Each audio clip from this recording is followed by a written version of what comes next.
Computer Science and Engineering Colloquia features accessible talks by leading computer scientists and computer engineers from across the region and around the world.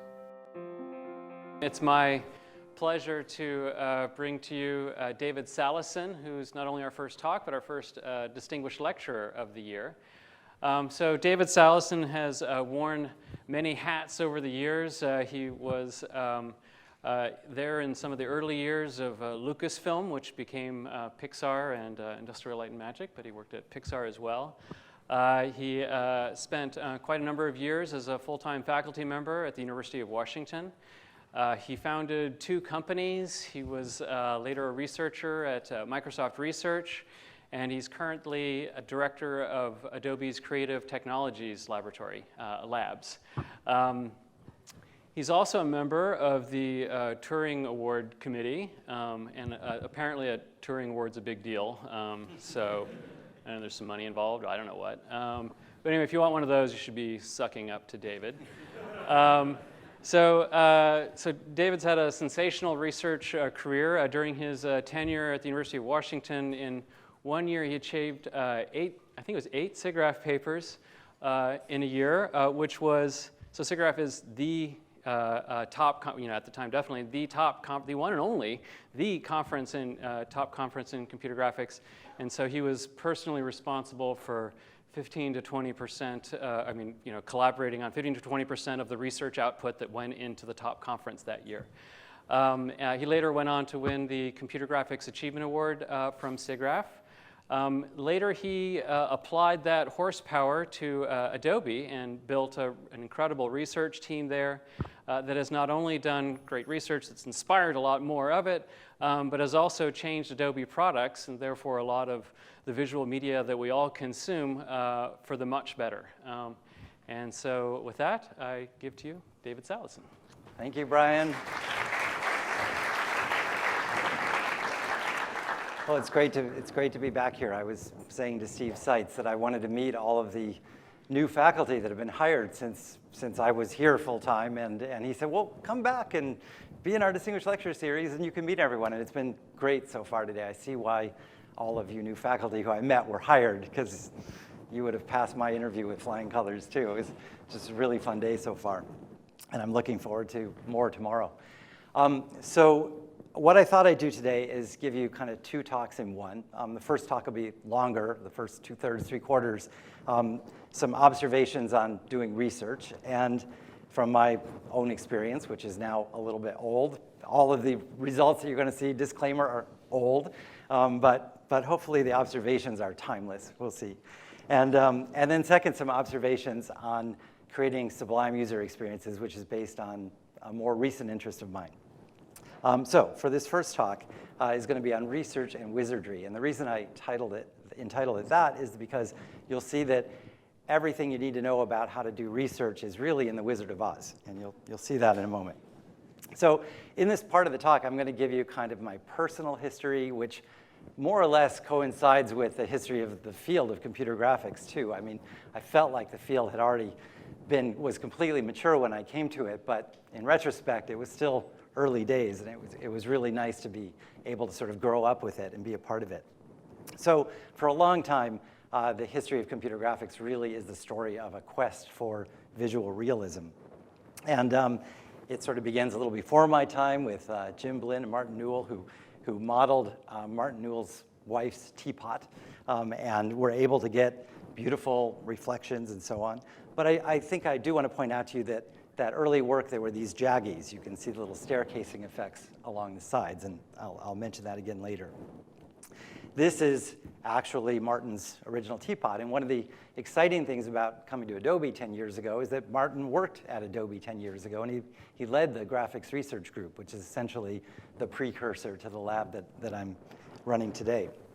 Well, Gavin Miller and I both run labs. Those people report to Gavin Miller. So it's not exactly the precursor, but it's a group of people doing similar work to the work that my lab is doing. So this is his actual original teapot, which you can see in the Computer History Museum in Mountain View.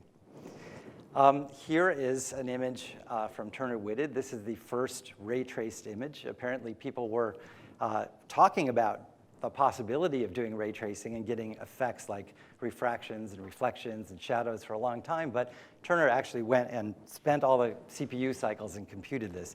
And this is as close as you can have to an original, because I got this digital image from Turner Whitted. These are the pixels he computed, which is very nice. This is my own little foray into realistic rendering. I was working with Tom Banshoff at Brown as an undergraduate, and this is a rendering of a mathematical surface. It's a Mobius band that has a S-shaped cross-section, and so it wraps around and makes this interesting shape. And we were making movies and so on to understand his mathematical ideas. And when I applied to Lucasfilm, this is the one image I sent along with my CV. And later, I was working there, and Alvy Ray Smith, that following year, I remember, was interviewed by Computer Graphics World. How do you get a job at Lucasfilm? And he said, well, you know, we just hired this guy, this young guy from Brown, and he sent us one picture, but it showed us sort of everything we needed to know. He had nice, smooth, anti-aliased edges. He had some sense of composition. He had this and that. So I'm still proud of that image, and I'm happy to show it to you. So this is the group. This is maybe about a year after I was there. I think there were only about half a dozen of us when I joined. You can see John Lasseter on my right. I'm the guy wearing the shirt that I've got on today. You can see that I still have that shirt. And it still fits. It's amazing. Can't believe it, that it's still there. I thought I forgot to bring it, but then I woke up in the middle of the night, I forgot my shirt, and then I looked in the morning and, oh, I did bring it. Okay, so I'm going crazy. So when I came to Lucasfilm, this is one of the first things I got to work on. They were already putting some of the finishing touches on this. This was like the most realistic thing that had been done to date. And it had Alvy's fractal plants, and it had Lauren Carpenter's fractal mountains, and it had this nice pavement texture. And it was called the Road to Point Reyes. Actually, Point Reyes is a place, of course, in California.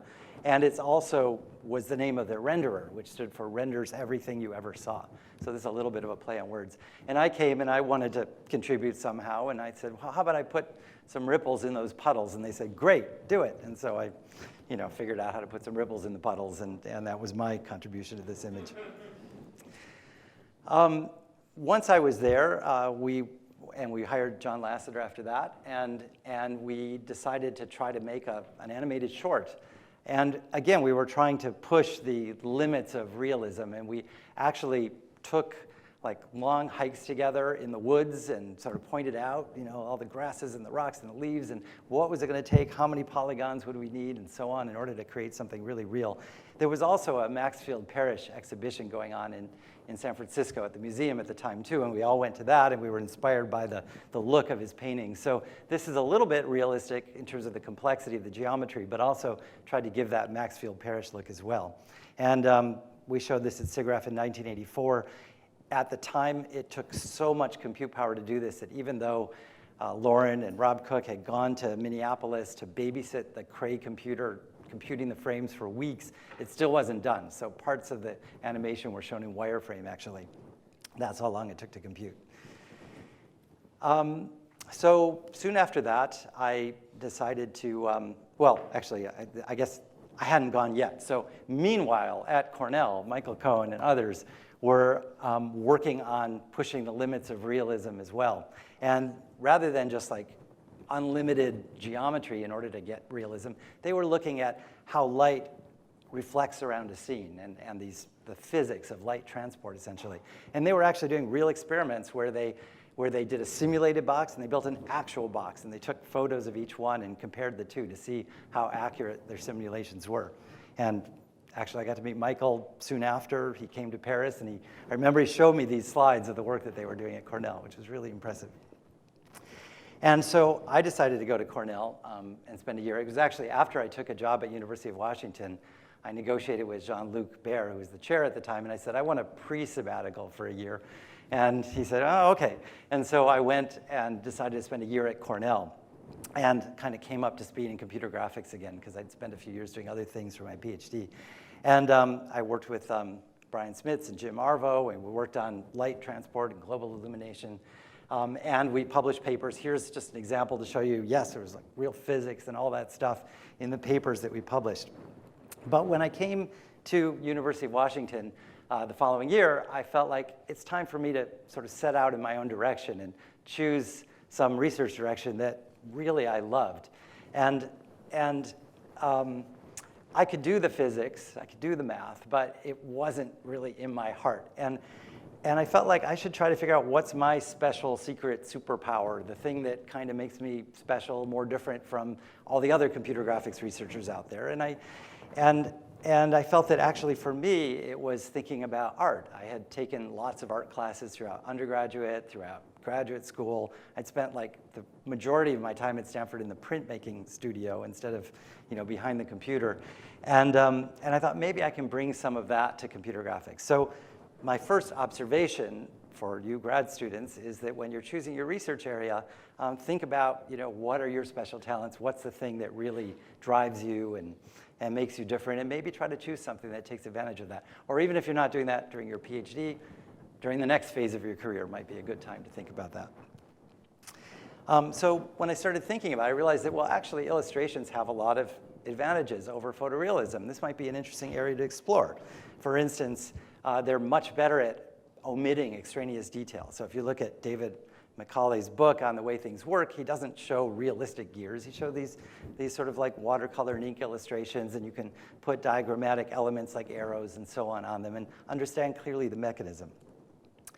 They're good at focusing attention. So your eye just naturally goes to this upper part of this illustration where more detail has been added. You don't need a big red arrow or a big circle to say, look at this part over here. So they're nice for that reason. They're great for clarifying and simplifying shapes. And anytime you have a medical atlas, it's going to show you an illustration along with it so that you can really understand the structure and what's going on. They're good at exposing parts that are hidden. So around this time, I was shopping for a car, and I picked up the brochure and for a Honda, and it shows this shock absorber thing in the chassis, and you can see how it relates to the chassis around it in a really nice, elegant way. You don't have to have a cutaway view necessarily or something to do it. And it's good at showing that ideas are approximate. So for instance, soon after I came to University of Washington, Brian, I think you and I together visited Dale Chuli's studio. Is that right? I think we went and we visited. I remember visiting. It was probably with Brian. We'd been working on doing some realistic glass stuff and refractions and reflections through the glass. And we went to the studio and we said, wouldn't this be great? Can we collaborate? Wouldn't you like that when Dale goes to a client and he's trying to sell $1 million chandelier to them, wouldn't he like to be able to show what that chandelier would look like in their environment and all that? And they said, oh no, that's the last thing we want, because then the clients they're gonna be picky about it. They're gonna say, I want you to move this over there. I want you to, or when it arrives, it's not gonna be exactly the same. They're gonna be upset. When Dale goes, he just draws this big sketchy thing, and then they say, yeah, we'll buy that. We're really happy with that. And then they're delighted with whatever comes. And so, they get the idea through this sketch that it's definitely an approximation to what they're going to get. And architects do the same thing by conveying that it's approximate. And they're great at adding a sense of vitality. This is Jack Lambert, who taught illustration at Cornell, and I was lucky enough to take some classes with him on actual drawing illustration. So the challenge then becomes, how do we use computer graphics to communicate in the most effective way?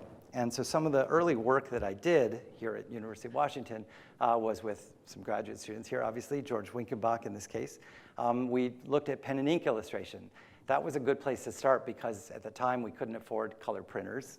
Actually, there weren't any color printers in the department. They were black and white.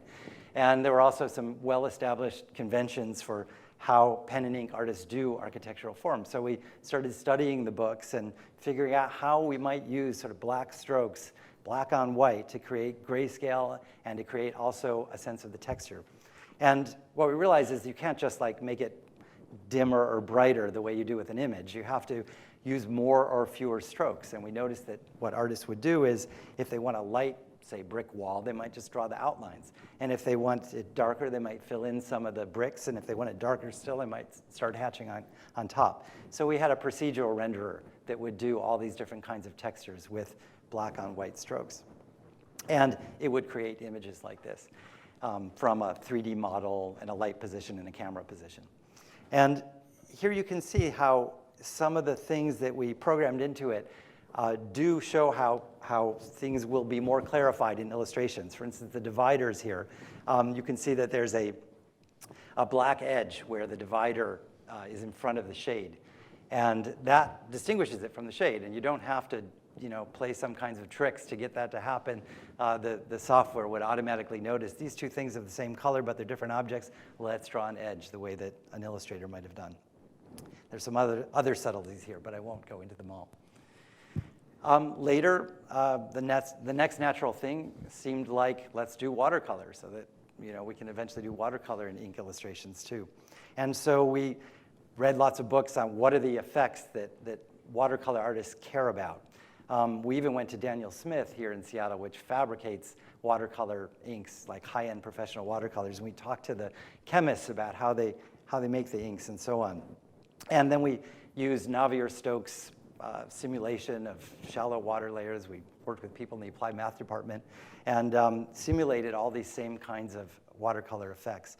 One of the effects is this last one on the right, which is the effect of glazing. And that's something that I guess good watercolors do, according to those chemists at Daniel Smith, that bad watercolors don't do. You can put down the watercolor and let it dry, and then you can put down another layer without it picking up the first layer. And so watercolor artists will often use that to get a kind of nice translucency effect. So then we worked on doing automatic watercolor illustration. You can start with an image, and the computer can iteratively apply either water to make it more light or pigment to make it darker, and it will try to achieve various sort of color separations, and those things on top of each other would be separate glazes, and together they form the watercolor image. So here's a video of that as it progresses, creating that watercolor image completely automatically with a computer doing a wet-in-wet simulation, adding water, adding pigment, adding water, adding pigment, until it essentially converges. And this is a low resolution video, but here's the higher resolution result is here. So after a number of years of doing this kind of work, well, maybe what I should say, well, when should I say what? I don't know. After a number of years of doing this work, it started to be a thing. Like there were whole sessions at SIGGRAPH that were on non-photorealistic rendering. There was even a conference that I helped start called NPAR, which was on non-photorealistic animation and rendering. And there were lots of people doing all kinds of effects, pastels and stained glass and all sorts of things. And I think the point here of observation number 2 is that it's useful to think about something different to do. I think in research you find that what happens is that someone does something completely different and new, and there's a lot of low-hanging fruit there because it is different and new, and no one really thought to look there before. So it's easy, and you can get nice results, and you can publish them, and so on. And then gradually, more and more people start working on it, and the fruit's sort of higher and higher and higher, and eventually, 10, 20 years later, there's still people doing it. Now it's gotten really hard because all the easy stuff's been done. And it's not even that exciting anymore, in a way, from a research perspective. And so what I want to encourage all of you to do as grad students is think about leaving the mainstream and doing new things that are different from anything anyone in your field has done before.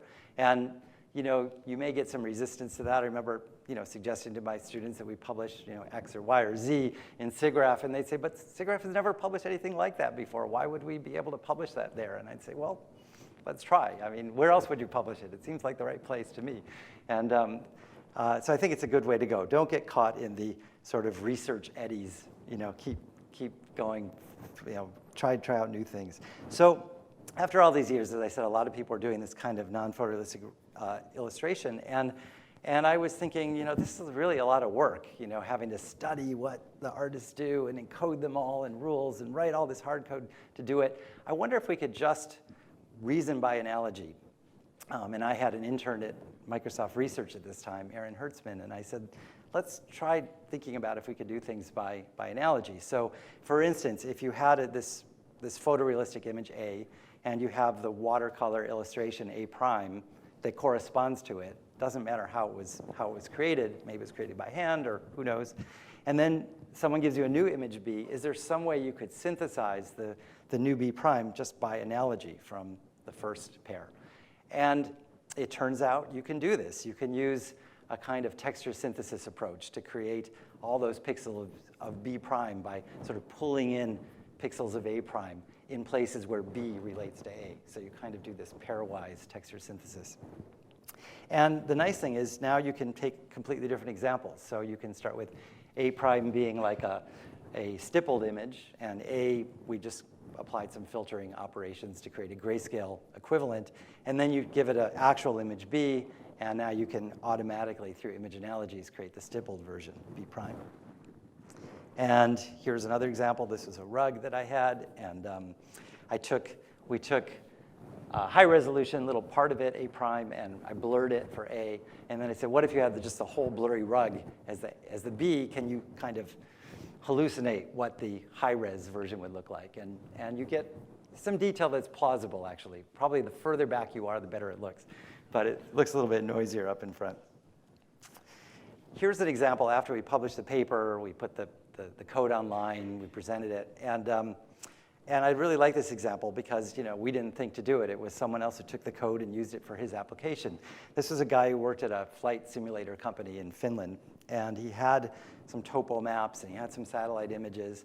But he also had some topo maps where he didn't have the satellite images. And he was able to use image analogies to create that satellite imagery as well, and then put it in a flight simulator and get the effect of flying over all of that terrain, too. So on to observation number 3, which is about posing research problems.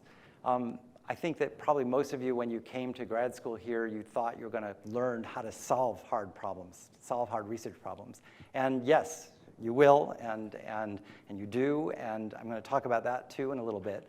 But the thing that I was always looking for in my grad students as they developed and matured in the program was when they could really pose good research problems on their own. I didn't expect them to be able to do that when they came, and usually we'd talk and I'd kind of suggest something and they'd start with that. But by the end, they were the ones who were suggesting the next things to work on. And if they were great ideas, I was like, you're done. Okay, you know how to solve them, and now you know how to pose the problems too. That's great. But it's a difficult thing to learn. That's the thing that I think really, really takes time. And I'd say, in a way, that's what I'm looking for when I'm hiring people into the research lab at Adobe, is who's got really good ideas for what they want to work on, not just how to solve the problem.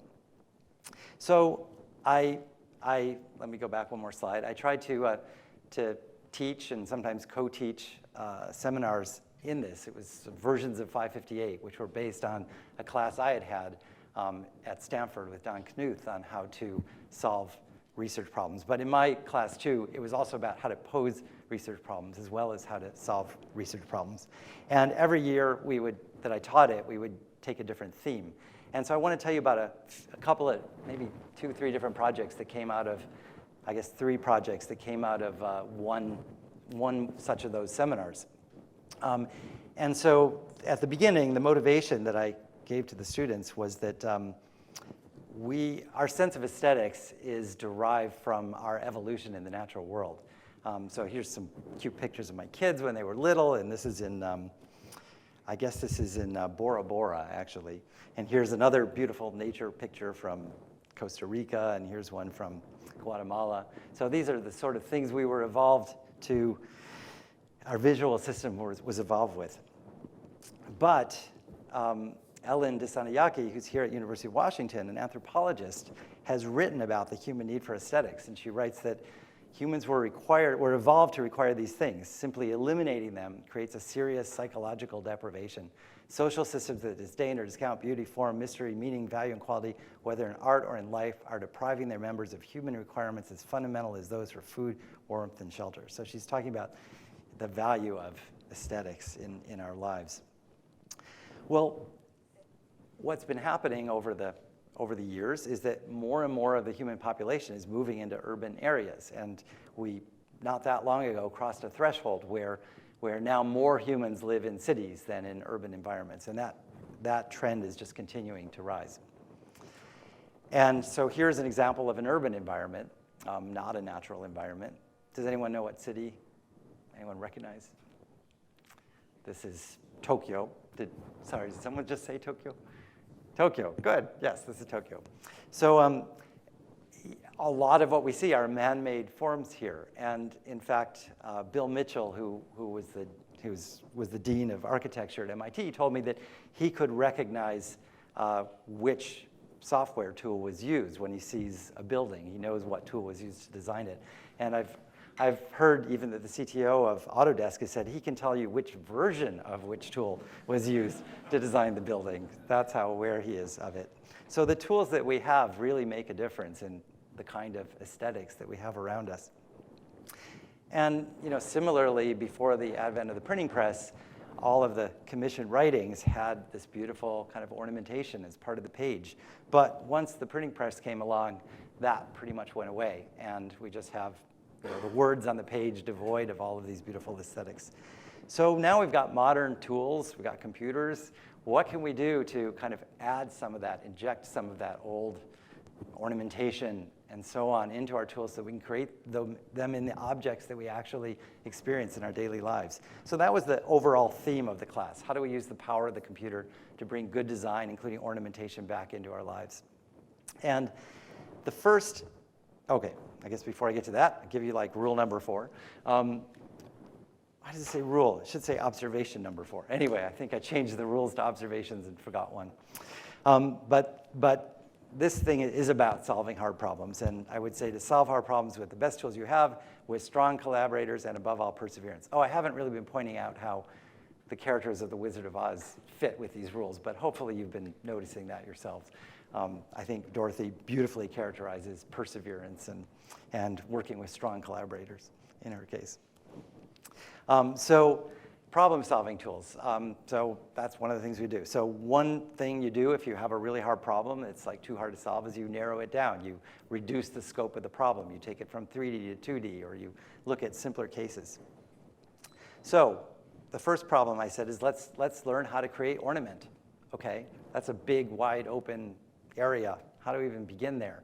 Well, let's start by classifying ornament and understanding what kinds of ornaments there are. Maybe we'll find some portion of this taxonomy that's worth studying. So one thing you could do is you can classify by the type of area, whether it's ornament that fits into a band or that forms the border that's kind of a very sharp thing on one side but kind of open-ended on the other, or whether it's in a panel, so in a given geometric area of the plane, or whether it's supposed to cover the entire plane. So that's a classification or taxonomy of ornament. And you can also classify by design type, whether it's geometric or whether it's using plants or animals or physiographic things like waves or artificial man-made objects.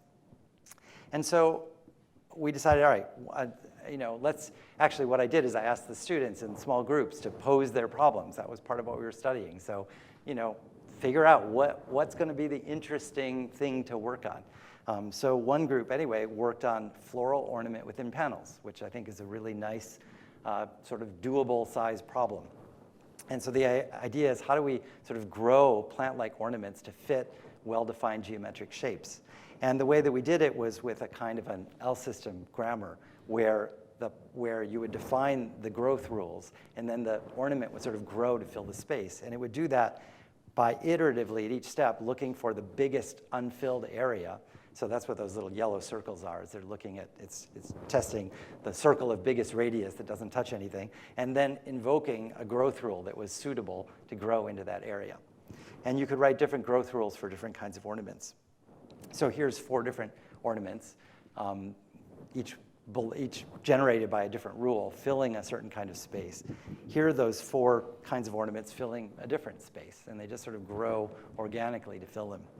And here's the paper that we ultimately published, where we were able to work around it. Actually, I guess I should give a shout out to Stephen Spencer if he's here, because he was the ACM digital publication chair or whatever at the time, and I think normally there's a copyright on the first page, which we could have grown around, but it wouldn't have been as pretty. So we got him to agree to let us move the copyright notice to the second page, so it would be a prettier ornament around the first page. A second problem that we looked at in the class was about how did Escher do what he did? So Escher, as a young man, went and visited the Alhambra. I think he was 24, and he took a lot of sketches of the geometric patterns that he saw there. And he was fascinated by them, but he thought it was a pity that people were sort of restricted by religion to using geometric forms, and he wanted to try using animal forms and other things. So in his notebook, he started sketching, all kinds of interesting tilings that he came up with. And so, you can pose the question, can a teapot, the canonical computer graphics object that we saw at the beginning of the talk, can that tile the plane? And of course, I don't know the answer. I didn't know the answer at the time. Nobody knew the answer. But it's a reasonable question. How would you solve it? So this is something that as a class we began to work on. And so here's another problem-solving tool that's very generally applicable, which is take a hard problem and break it into sub-problems, each one of which is hopefully more manageable. And so you can break that problem into, first of all, selecting a good set of tilings. And here, we were lucky enough to have Victor Grumbaum on the faculty, he was an emeritus faculty. I think he's still an emeritus faculty in the math department. And he had written the Bible on tilings and patterns. And so I was able to persuade him to join our class for a few weeks and kind of help us with this part of the problem, which was fantastic. So that's where another example of strong collaborators is really, really helpful thing. So you select a good set of tilings. It turns out that the isohedral tilings, of which there are 93 different types, and he's the one who defined, who sort of realized what all these types were. Turns out that gets you almost all, like 98% of everything Escher did was one of those isohedral tilings. Then you have to find good parameterizations of these tilings. That means ways that they can deform, or all the ways that they can deform while preserving the symmetries of that tiling group. And that's actually a pretty straightforward exercise. No one had really done it before, but it's pretty easy to do it once you understand the symmetries that tiling encodes. And then you have to define a measure of closeness. So you want something where it doesn't matter what the rotation or the scale of the thing is, as long as the shape is the same, it should give you a close metric. And it turns out that this had been studied in computer vision, and so there was a polygon-to-polygon similarity algorithm that was very simple to use, and we could employ for that. And then finally, you want to use optimization. And so what you want to do is, say you want to have a tiling of the thinker, you outline it, that's the target that you're trying to create a tiling from. Now, you're not going to be able to tile that shape exactly. So the easy way to do this is to start with all of the different 93 canonical tilings, and they all start out as simple triangles or squares or hexagons, but then deform each one of them, try to get it toward the thinker, essentially. And so we use simulated annealing to do that on all 93 different types at once, and iterate on them to try to get them closer and closer and closer. And eventually, you can start saying, these ones are getting closer and these other ones don't seem to be working so well. So we'll keep iterating on these with simulated annealing, and eventually you eliminate more and put more of your computation into the ones that are working best. And then finally, you get to just like 2, and then finally the one that worked the best. And from that, you just texture map it with the image, and you create the tiling of the plane. So here's a few examples. Does Tux tile the plane? And the answer is yes. That's a deformed version of Tux, but he tiles the plane. And something that was kind of fun was that Craig was in the last session at SIGGRAPH. Craig Kaplan, who was the co-author on this paper and a student in that class and graduate of University of Washington, of course. He was in the last session, so he was able to take all these images that people had used earlier in the conference and show Escherizations of those images, which was very fun. Can the teapot tile the plane? Yes, there's the teapot tiling the plane, or a close approximation of it. So what about Escher? Well, yeah, Escher. Escher's self-portrait tiles the plane too, as it turns out. So going back now to his earlier work at the Alhambra, another project that we began looking at in this same seminar was how to create Islamic star patterns. And these can be found all over the Islamic world. They're just gorgeous. But nobody really knows how they were designed. It was a secret that was passed from master to apprentice and eventually died out.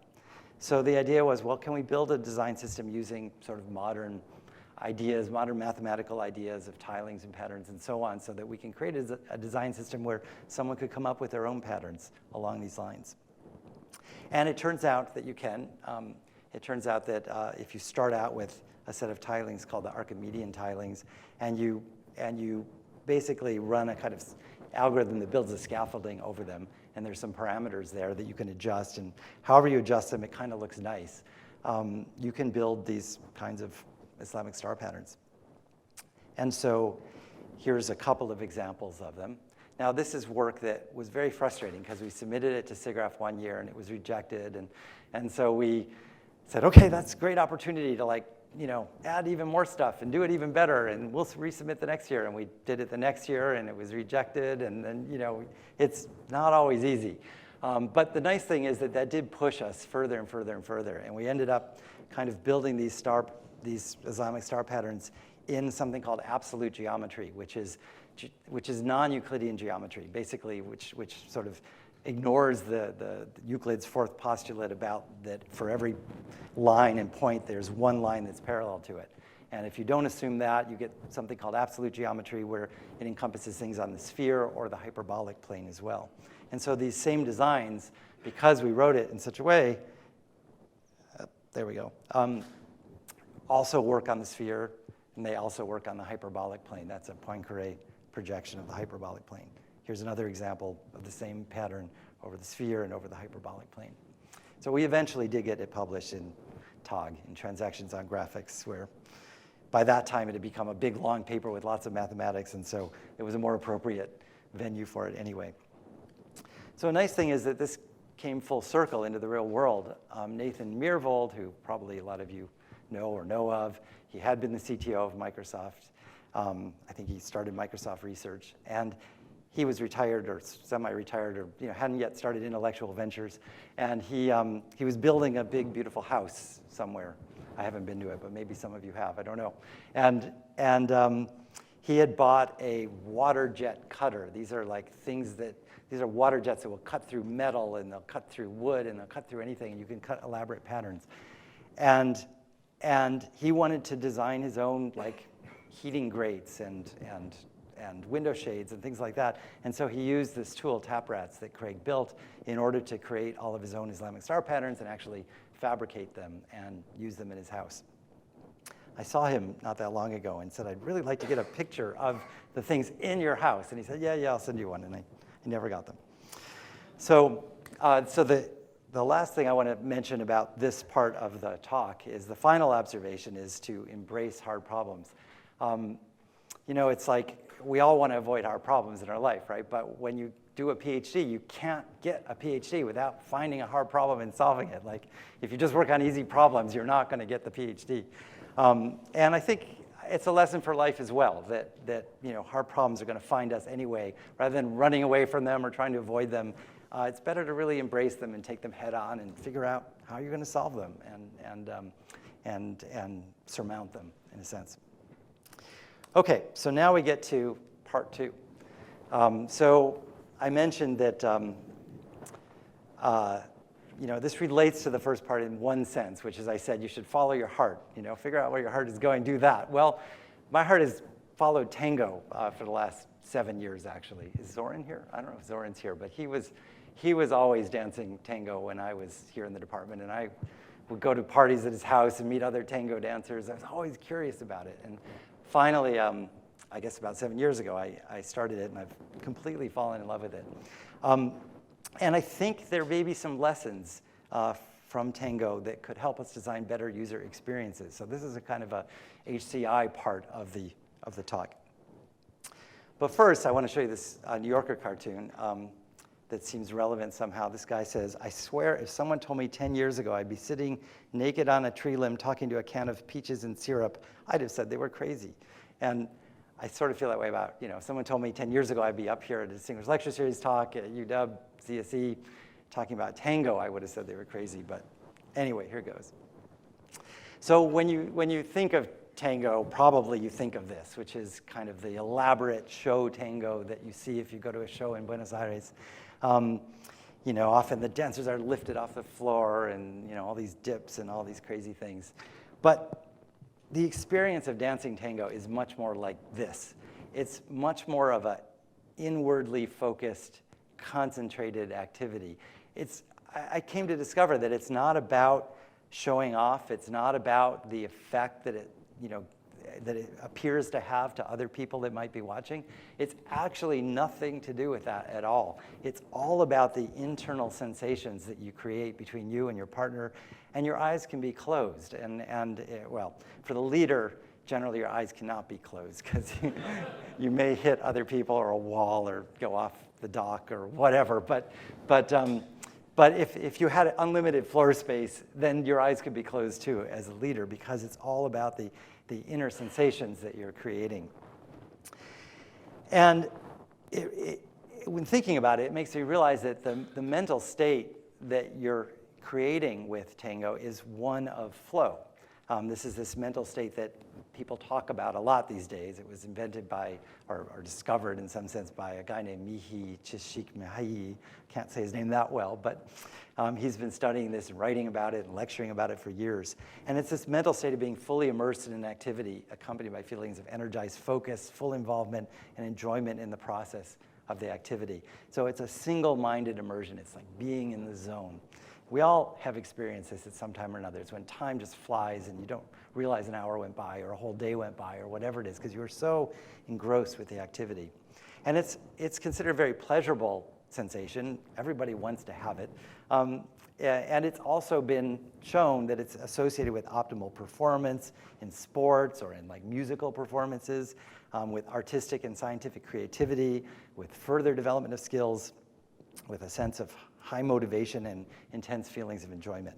And in fact, Adobe, I just noticed like yesterday morning, even seems to be using this new tagline. With Creative Cloud, your creativity just flows and your potential is unleashed.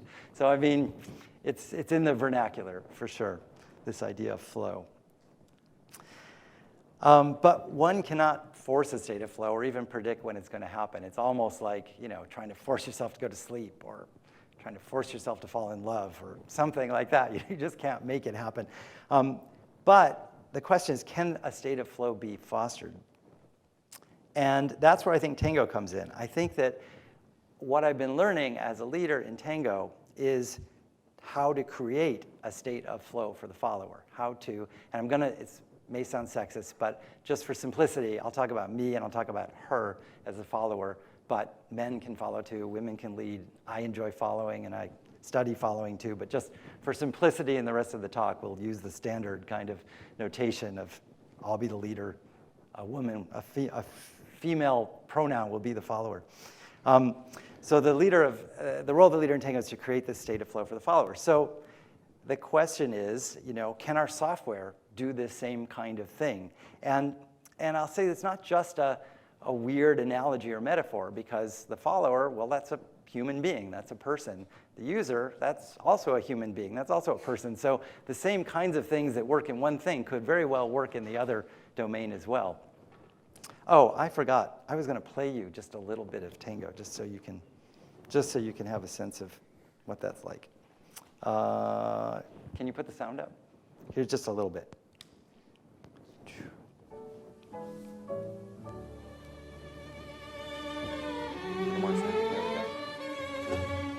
Could be louder. Should be louder.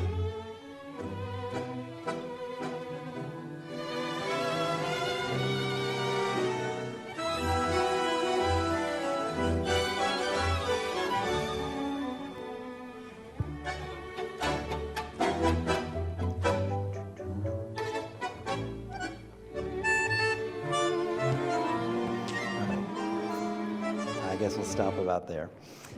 Just wanted to give you a sense of some tango music. Hard to choose a single one because so much beautiful music there.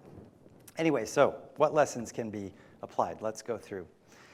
So first lesson, never present a jarring moment. So when I was studying tango or beginning to study tango, I was hoping that with every lesson I was going to learn something new, some new cool move that I could do, because out on the dance floor you see all this really cool stuff that people do, and I wanted to do that too. I really wanted to do that cool move and that cool move and that cool move. What did they just do? And what my teacher began to finally get me to realize is that it's not about learning to do more and more fancy moves. What's really important is to learn to not have any bad moments for the follower, to not create any kind of thing that's going to take her out of this trance. So you can do this really simple stuff. If you're doing it well, she'll be in this beautiful trance and she'll be pleased. But if you try to do something complicated and you don't do it well, and she comes out of it, and that happens more than once or twice, like, forget it. She's just never going to dance with you again. It's over. Well, in software, I think the same thing is true. I mean, we think about, in my lab, we think about, what are all the cool, new, exciting features that we can add into the software. But really, more important than that, if you want to put people in the zone, is to think about what's the worst moment that the software gives to the user, and let's improve that. Let's raise the lower bound instead of raise the upper bound of the experience of this software. And for each one, I'm just going to give an example a little bit. I was trying to think of examples.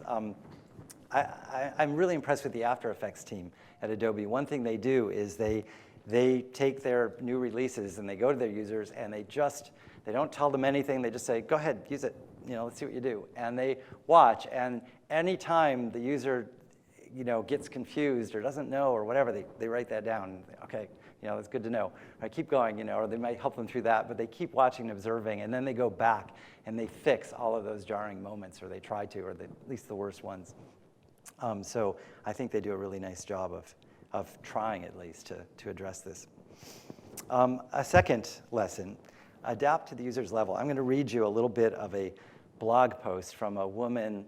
Her name is Sally. She went she's British, and she went and lived in Argentina for a while just because she's so immersed in tango, and she writes a blog about it. And so here's from a blog post, and it's a little long, but I've definitely tried to edit it down. She talks about this, the slow reveal. The first time I dance with someone new, this is what seals the deal for me. In short, he knows how to listen to me. He starts simple, and he finds out what I can do. He listens to my body, my degree of relaxation, my level of confidence, my ability. And then he makes me feel like a goddess. As he works out who I am and feels me relax in his arms, he gradually reveals his dance, his ability, his character, his little musical tricks and treats, depending on the music, his mood and mine, and how I respond to every tiny thing he does. He knows there will never be a moment when I don't understand what he asks of me, because he only ever dances what he knows I can handle, and if he is really clever, what he knows I desire. He never allows me to feel that I made a mistake. He is far too wise. So in Tango, it's really the leader's responsibility to make the follower look and feel like a gifted dancer. And it's an interesting challenge that you can actually do. You can take someone who's a complete beginner, and hopefully, if you're good enough as a leader, and also the reverse is true, but even more difficult, if you're good enough as a follower, making the leaders change. If you're good enough, you can actually have a really wonderful experience, and the woman can look like a gifted dancer as well, even if she's a total beginner. And I've had that experience early on, going to Buenos Aires and dancing with someone and thinking, oh, that was just awful. And then seeing her dancing with a more experienced leader and going, wow, she looks great. And realizing that, it's my inadequacy, really, that I wasn't able to adapt and adjust to her level the way I should have. So in software, rather than presenting a uniform interface to all users, how can we adapt that interface so that the user will always feel proficient and in control? And I was trying to think of an example. I realized probably the best example is computer games of all kinds, where there are levels essentially, and you don't start a computer game at level 10 where you're just going to get blown out of the water or whatever. They start you easy, and it sort of is adapted to your level. And as you graduate, you go to the next level, and it's more challenging. As you graduate, you go to the next level. So how can we bring that kind of a sense of design into other software where it will, again, adapt to your level and hopefully do it automatically, like be able to identify what your level is and give you an appropriate interface at that time. Lesson number 3, respond without fail in real time. So when you're dancing tango, there's so much going on at once. There's the music, there's the dance floor, which might be crowded and constantly shifting, where there's space, where there's not space. the way your partner is responding, and everything you do has to be managed instantaneously and gracefully. You don't get a second chance. You can't go back and rehearse or do it again. You can't apologize. It's a performance. It has to be just perfect as it can be all the time. And so in software, I think we can think about the same things. How can we architect our software to integrate multiple complex operations? Say you're fetching data from the cloud and you're splitting your computation between the client and the server and all these things going on without ever breaking at least this illusion that there's a fully real-time response at every given moment. And it may be an illusion, but still, how do you create that illusion at least to keep someone in the zone? So one example, this is something that we're working on called Portrait Studio. It's an app that we're designing in my group. It's just an experimental thing. But the idea is if you take a photo of yourself, it will start applying professional photographer looks to your portrait. And some of these things are really simple, so it's going to give you a whole variety of different looks. And some of them are easy to compute and can be done right there on the phone where you took the photo and delivered instantaneously. Other things require a lot of data and training, and you have to send the image up to the cloud, and it has to do the computation there, where it can use all that data and then send it back. So the idea, which, like I said, it's still under construction, is that it'll artificially slow down the presentation of the results that were done on the phone. So you see one, and then another, and then another, and then another, and then by the time you've seen all those, now things are starting to come in from the cloud, and you see those coming in as well, but you never get this sense of like, I'm waiting because there's just this damn spinning wheel or whatever while I'm waiting for something to come in from the cloud. So I think those kinds of things, in order to mask any waiting and give you something to focus on as a user, is nice. Level 4, create a highly tuned dialogue. So this is, I took a workshop in Seattle early on from a guy named James Friedgen. I think he's moved to, I know he moved to Sweden, and now I think he's in LA or something. But he used to have a school here called the 8-Style School of Tango. And I remember he kept repeating in this sort of Zen-like way, without ever explaining it. He kept repeating, the leader is clearly in control. The follower is actually in control. And he would say this over and over again, and nobody knew what he was talking about. And I'm still not really sure, but I think I can. At least this makes me think of something, which is interesting to tell you about Tango, which is that in Tango there's a dialogue that's very highly precise and tuned between the leader and the follower. So it's not like the leader just takes a step and expects the follower to stay with him.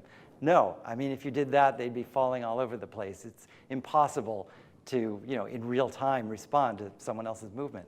So what you actually do as a leader is you kind of use a slight pressure change to indicate to the follower that she should take a step, and then you follow with your step. So really the leader is following the follower. And in that sense, she's sort of actually in control. She doesn't have to move.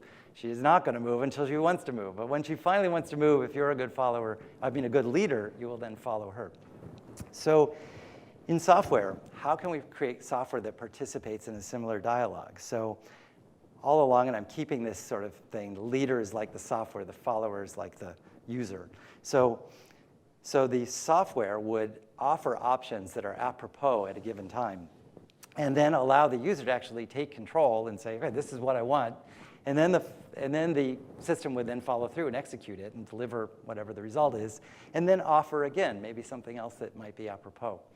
So again, these are hard to come up with examples of where this actually might happen in software, but one example I think is Google Search, where you start typing and it gives you a whole bunch of choices, and usually one of those is actually the thing you wanted pretty soon. You may only type a word or two and it's already got the whole long 5-word query that you were asking for, and that's like offering, oh, did you want this? And you select it, and then it follows through with here's the page, or here's the set of pages. Now, one thing it doesn't do, but maybe it should do, is say, and I bet your next query is going to be this. This is maybe or one of these 5 things might be the next thing you want to ask about. Anyway, how can we think about doing more and more of that in our software? There's 8 of these, so I'm almost through. Lesson 5, model the user's state of mind. So in Tango, the only way that you can create a perfect experience for the follower is to have empathy, to really be inside her mind in a way and experience it from her point of view and understand exactly what it is that she's experiencing. Part of that part of the reason I really enjoy following, well, part of it is just intrinsic enjoyment, but part of it is it really helps me understand leading better to have done a lot of following too, because I can really be in her mind and understand what it feels like from the other side. And interestingly, I think in Tango, when there's really a good connection, she also knows what it feels like for you in your mind, you the leader. And that also kind of involves like an infinite recursion of knowing that she knows that you know what it feels like for her, and that she knows what you know what it feels like for her, what it feels like for you, and so on. So there's this like double infinite recursion, which only computer scientists would understand. So in software, how do we create software that models the user's state of mind at all times, including the user's own model of what it is that the software might be doing, right? So because the user's got an idea, and if the software has some idea of what the user might be thinking that software is doing, the software can probably do a better job still. And so, I don't know, here's a possible example. Maybe it's a very early days example of that, but the Nest learning thermostat is supposed to learn your habits and learn what you want. And after some experience of you and your family in the house, it knows the patterns of your life together and can anticipate them. I think probably a better example is still like science fiction, like the movie Her or something, where you have a really empathetic OS that you talk to and that really, really understands you and understands your state of mind. But that's still a few years out. But it's a direction to move toward. Lesson 6, crafting interactions and natural phrases. So in Tango, and this is something that Zoran, I remember explaining to me once, he said, David, it's, because I was saying, boy, Tango is so hard. And he said, it's not really hard. When you think about it, everything's built from 2 simple units. There's basically a step and a pivot, and it's just all boils down to that. Those are like the quarks of Tango. And so that may be true, but to become a really good dancer, obviously you need to get beyond the low-level mechanics of being able to execute a step and a pivot and put things together into nice musical phrases that have dynamics and musicality and so on. And so in software, first of all, how can we craft interactions in terms of a few simple primitives that will compose in powerful ways? Because if you can do that, it will be much easier to learn. And second of all, how can we add a sense of rhythm and dynamics and perhaps even occasional flourishes to the experience so that it's not just kind of a lowest level, I'm going to do this, it's going to do that, I'm going to do this, it's going to do that, but really there's a sense of phrasing to the experience. And possibly an example of this is a new interface for Photoshop that Adobe has recently put out there in preview form called Design Shop. And it's kind of rethought the whole interface for Photoshop and tried to make it much more predictable and regular. And there's like this nice sort of editing cycle where you observe what it is and you pick a tool and you edit it and you can evaluate how well it worked and go on. And the tools all work in consistent ways and stuff. So it's meant to be more of this kind of thing. Check it out. OK, and then lesson number 7 is exhibit subtlety and refinement. So in Tango, it's really the subtlest details that make all the difference. It's exactly where you stand on your foot. And by that, I don't mean like, do you stand on the ball of your foot or the heel of the foot? I mean, do you stand on the front of the ball of your foot or the back of the ball of your foot or the middle of the ball of your foot? And a lot of leads are just that subtle difference from the back to the front of the ball of the foot, not even a whole foot. Or how much tension is in your arms, or just the slightest opening of the chest, a few millimeters, a degree, makes the hugest difference. And that's what takes so long to learn, is all of that subtlety. So in software, too, I'd say the subtlest details make all the difference. And I think the iPhone is a great example of that, where if you look at the interactions, when you swipe from the home screen with the photo on it to the next screen, it does all kinds of subtle little things. The image gets a little smaller as it fades out, and things move at different rates. There's ease in, there's ease out, all different parts. And it's all been very, very finely thought out. Or when you get to the end of a list and it kind of bounces a little bit and gives you a sense of physical reality. Those kinds of subtle details make all the difference. And then the last example is, or the last lesson is integrating learning with doing. So there's a catch-22 in Tango. You can only learn it by doing it, but of course you can't do it if you haven't learned it. And so it's very difficult at first, and it's always very difficult. So it becomes an iterative process where you learn it while you do it, and gradually you sort of get to dance with better and better people and learn more and more subtle things as you go. And so in software, how can we make learning a part of the immersive experience that we offer? So you don't go to a separate tutorial in a video on Google to learn how to use your Photoshop software. Instead, it could be integrated right in with the experience of using it. And there is an example of this. It was published originally as Tutorial Player. This is work that Mira Doncheva and Will Lee, who are in my lab, who are graduates of this department, did.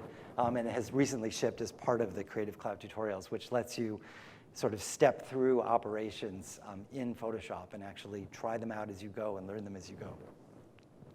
So, final thought. In Tango, everyone, as I said, wants to dance, or maybe I didn't say, they want to dance with only the very best dancers. It's kind of a meritocracy. And similarly, imagine if we had software that would never present a jarring moment, would always adapt to the user's level of expertise, would respond without fail in real time, would create a highly tuned dialogue, model the user's state of mind, craft interactions in natural phrases, and exhibit subtlety and refinement, and also integrate learning with doing. I think that would create a sublime experience and very loyal users for that kind of software. So that is the end of my talk. Thank you.